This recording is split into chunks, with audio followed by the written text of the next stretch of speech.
Buenas noches. Inicio mi presentación con el tema las señas y el habla según William Stokoe. William Stokoe se le considera el precursor de la lingüística de la lengua de señas. El contexto o el tiempo en el que él vivió, la lengua de señas no era considerada como tal, sino como un rasgo de la comunicación oral.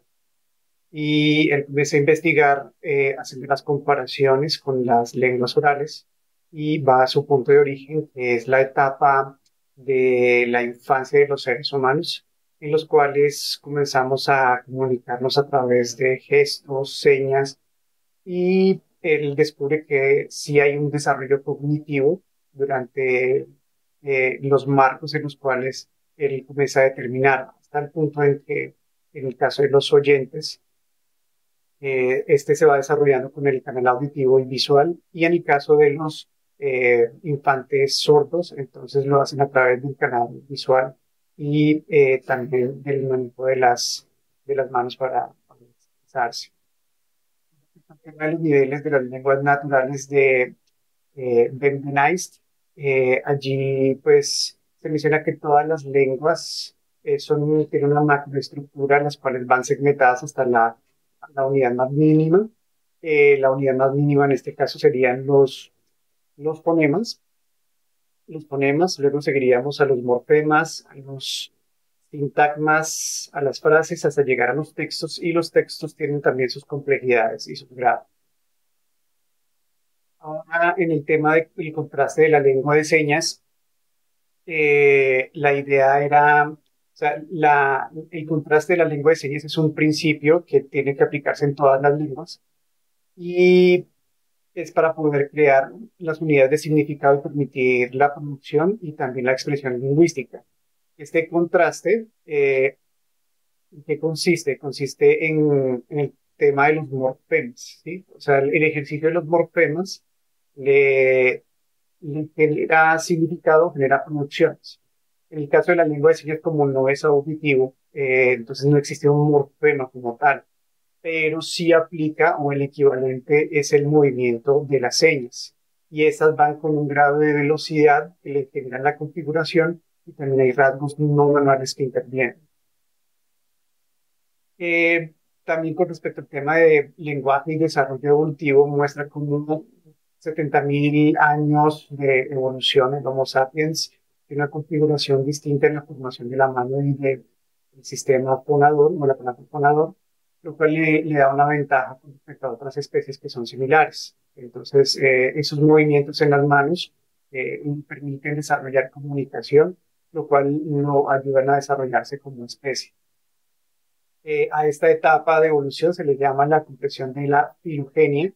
Y en el caso de los seres humanos, bueno, en la actualidad, tenemos una etapa en la cual pues, también tenemos ese desarrollo de la comunicación a través de las manos, que se le llama ontogenia, que es la etapa en que somos bebés y tenemos desarrollamos y construimos ese sistema de comunicación.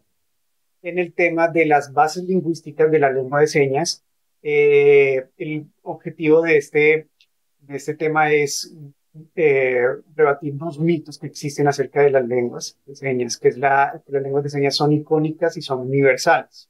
Icónica se refiere a que la configuración de las señas, por ejemplo, casa, es muy parecida a la forma. Entonces, muchas personas piensan que pues, las señas serían como una mímica en realidad de las cosas, pero si una persona ve a dos personas sordas conversando, pues no va a comprender la información, ¿sí? Va a tener que aprender su código lingüístico. Entonces la conclusión es que aunque las señas tienen algunos rasgos de iconicidad, no toda la lengua de señas es icónica. Y respecto al tema del mito de la universalidad, eh, piensan que las lenguas de señas son iguales en todas partes del mundo y que pues es un lenguaje universal. Y no es así porque en cada país hay una configuración distinta de la lengua de señas. Como vimos, está el ejemplo de árbol en los Estados Unidos, o también de árbol en sí, la configuración de árbol en China. O sea, va cambiando. Y esta configuración, incluso dentro de un mismo país a nivel local, hay sus diferencias o sus variables, porque Esto varía por región o puede variar también por generaciones o también por nivel educativo y discursivo. El tema del estructuralismo en las señas, el estructuralismo es un método generado por Saussure. Precisamente es un sistema para el análisis de la descripción de una lengua.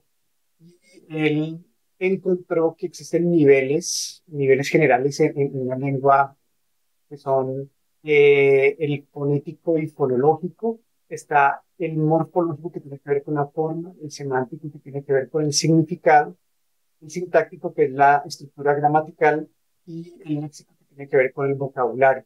Entonces, si aplicamos este rango de análisis de Saussure en las señas, que lo hizo precisamente Stowe, eh, se ve que la lengua de señas tiene esto.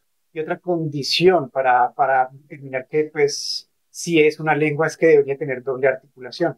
En el caso de las lenguas orales, es que existe una imagen acústica y un significado sí, de las señas. Y esa parte la cumple.